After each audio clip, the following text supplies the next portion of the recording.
Mary Hooks. And for those of you who do not know, the No More series is where we interview different individuals that decided to say no more to an area or obstacle in their life. And so today we do have Christina here. Go ahead and say hello to our viewers. Hi, everyone. Awesome. And so we're going to jump right into today's episode. Christina, I do understand that you have overcome many different areas and obstacles in your life. But if you had to choose just one to talk about, what would that area or obstacle be? For me, the biggest thing that that is the umbrella for me, at least, that covers a lot of things would be overcoming low self-esteem, like low words, not valuing myself. So that would have to be it. So if you can tell us today, what did your life look like when you were operating in low self-esteem and low confidence? What that looks like for me was just using sex as a tool to feel love, because that's what I equated sex to. I equated sex to love. And so, for that moment, or, however long that lasted, I felt connected to a person. And so that's what I value, because, that's how I got people's attention, more or less. And so it was a way in my mind that I told myself that I could keep someone's attention when I was operating from that place. So it looked like being promiscuous, really. Okay, yep, I definitely understand that and I get it. And so did it affect anybody else around you when you were operating like that, like your children or anything? I guess I would say if I wasn't operating from that place, I wouldn't have 3 children out of wedlock. That's okay, they're a blessing. So children are definitely a blessing. They are. However, when I had my first son, especially, I told myself I wanted children so that someone could love me. So I think that, and I don't necessarily believe that I was, prepared.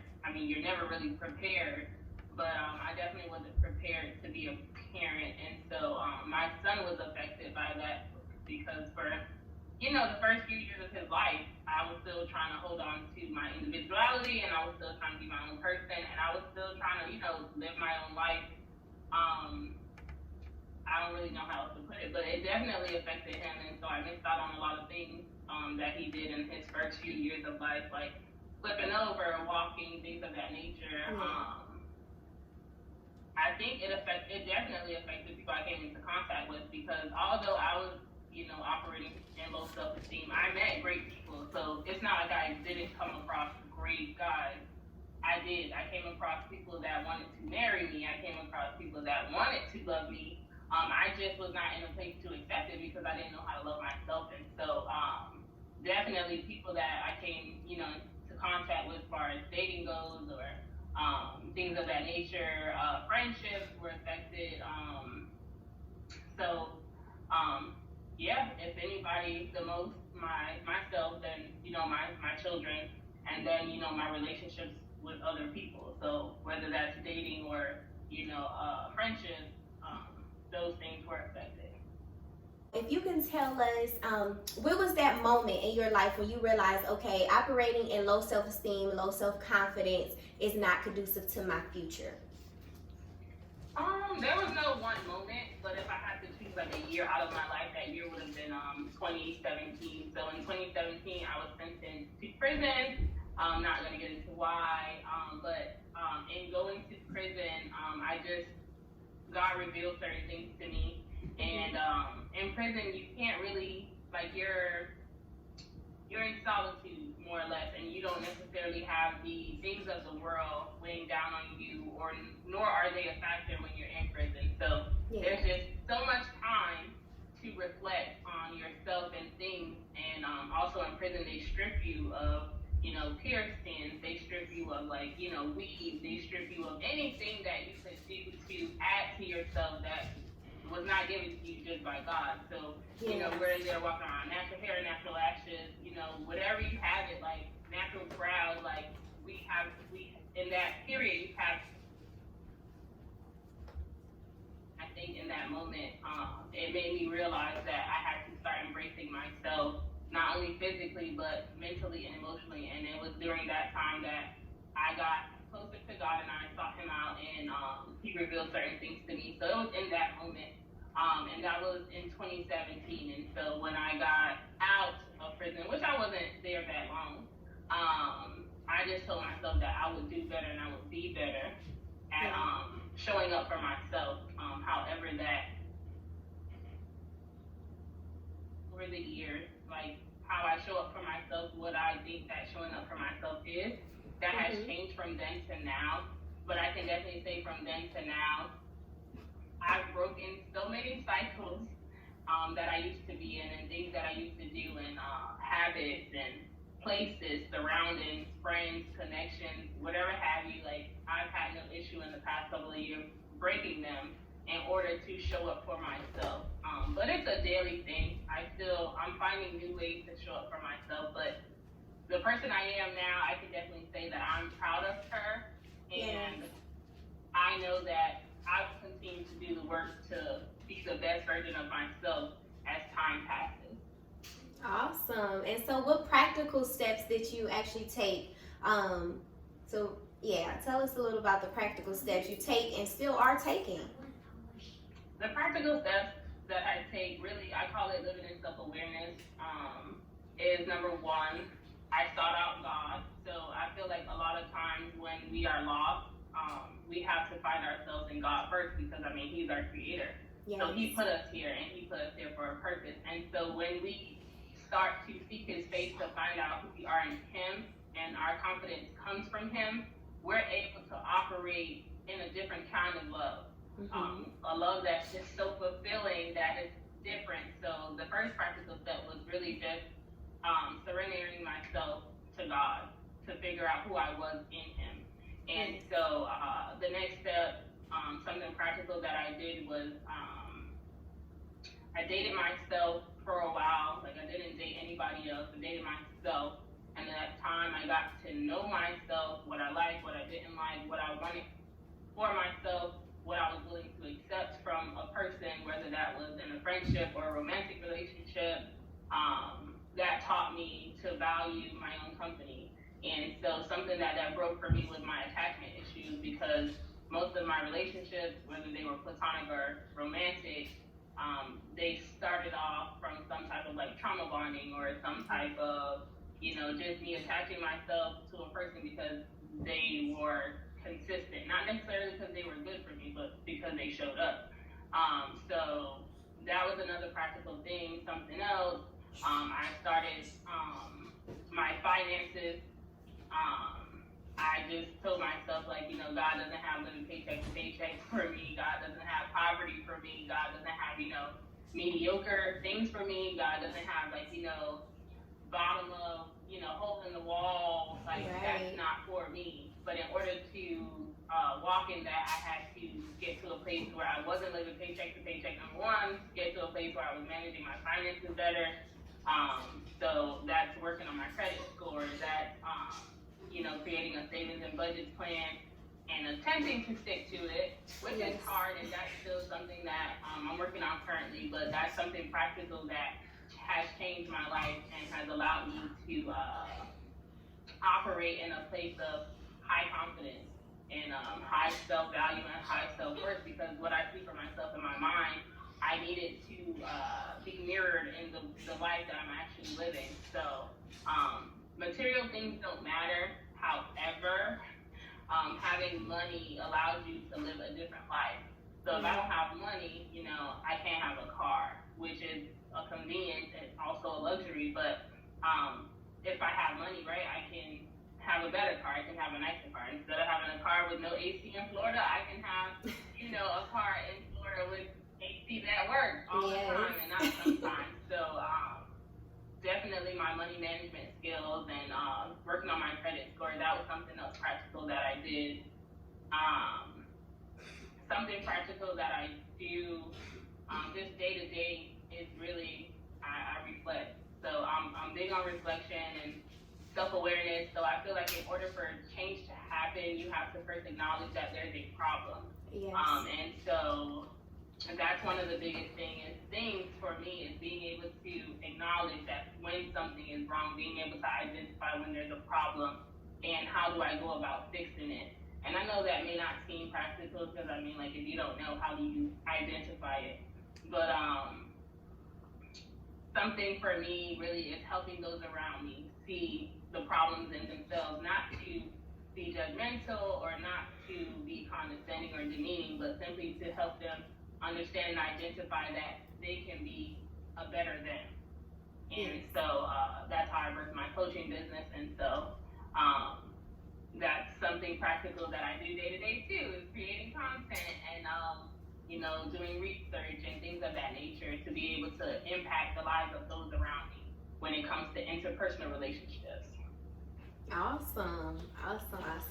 That is so good that you're doing the practical work, because a lot of times we pray and we think things are going to just change, but we also have to do the work and be serious about it. So I love that you said that. And so if anybody is watching this and they're struggling with low self-esteem, low confidence, not seeing their self-worth, what words of encouragement would you give to that individual? The greatest words of encouragement I can give to anybody is, if you don't know what love is, if you don't know how to love yourself, grab a Bible, seek out God, because the void that you may feel, no man, no person, no thing can fill it, not money, not a house, not having, a Mercedes, none of those things can fill the void that you feel. So that void of not feeling love, only one person can fill it, and it's God. So I encourage you to seek him out. It's scary because when you start to seek God, he starts to reveal things to you, but I promise you that he's not revealing things to you to hurt you, to harm you.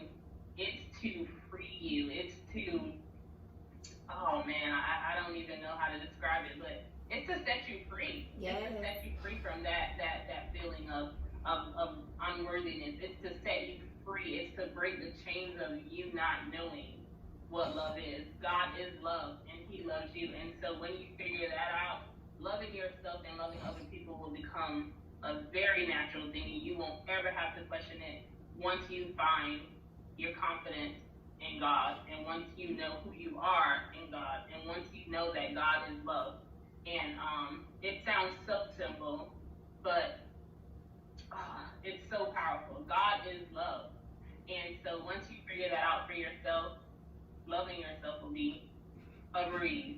And not to say that you're going to wake up every day and be happy with how things are or who you are, but as long as you know that God is love, and every day you put in the work and you do the things necessary to always be the best version of yourself, and that can change day to day, week to week, month to month, year to year. That can change, but that is okay as long as you're moving forward. Absolutely. And thank you so much for your insight and just your wisdom. And I love how every time I do an interview with somebody here on the No More series, and I say, okay, how did you overcome that thing? Like, what was the practical steps? It always goes back to God. And that shows us that without him, we are nothing. We need a renewing of our mind, and he's the only one that can renew our mind and renew our spirit. Absolutely. And so I just love how it always, I'm telling you, every interview I do, it's always like, through God's word. Right. I'm telling you, man. Yes. It's so powerful, and people fail to realize that, it's not something from thousands of years ago. Like, it applies to now, and it's God's word is a living word. It's something that's present. Amen. It's past, but it's also present. And it's also future, but you have to understand that it's present, and that's the greatest takeaway. It's a living word. It's not let me see what they was doing, years ago. No, it applies to today, and it will always apply. Yes, always. Awesome, Christina. And so I'm going to give you this opportunity. I know you have a lot of different things going on that you do. And so how can people get in contact with you? What kind of things do you do? Like, how can we get in touch with you? Okay, so if you would like to connect with me, my Instagram is Coach Tina 3 underscores. So that's Coach the regular way. Tina like Tina Turner, so Tina and then 3 underscores. My Facebook is Tina Dina, TinaDina. Those are the 2 platforms that I use the most. I do also have TikTok. I also have Twitter. And I also have a YouTube channel. It's called Pieces of Me podcast, and that is where I share my wisdom. I was previously an esthetician, so I have a few beauty videos, but my passion is relationships. And so a year ago, I birthed my coaching business, and I create content. Sorry for that. Awesome. Okay, and then I'll also make sure I get all your handles and I put them in the description below. So if anybody would like to reach out for her wisdom or insight, or even book her to be your personal coach, that information will be available to you. And so, Christina, I just want to thank you for your courageousness, for even getting on this platform and telling, that one day, there was a time where you weren't secure in who you were.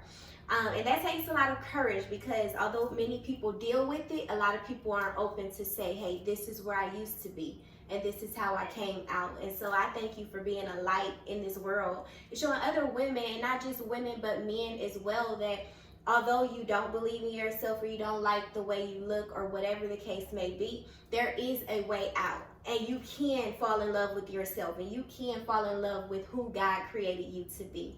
So I thank you for joining us today. And I just want to say that I love you, and keep going forth in the things that God has called you to be. Always be true to who God has designed you to be, and be completely comfortable with the unique way He has created you, because the world needs you to be just who you are. Well, thank you so much for this opportunity to share, a part of my story with you and with, whoever is watching this. I'm honored, and I love you, sis, and thank you so much for this opportunity today to come here and share a part of myself with you all. And I don't take that lightly, and I definitely will continue to do the work, because if I don't do the work, God doesn't show up. So Yes. People fail to realize before I go that in order for God to release blessings, you have to be in alignment to receive the blessing. You have to be in position to receive the blessing. So if you watch sports, if you're not in position, I can't throw the pass to you. I'm gonna throw it to someone else. So you got to be in position in order to receive the blessing. So I just want everyone to understand that faith without works is dead. Yes, it is, and you are very welcome. Thank you. I love you, and I will talk with you soon. You have a blessed weekend. You as well, sis. All right.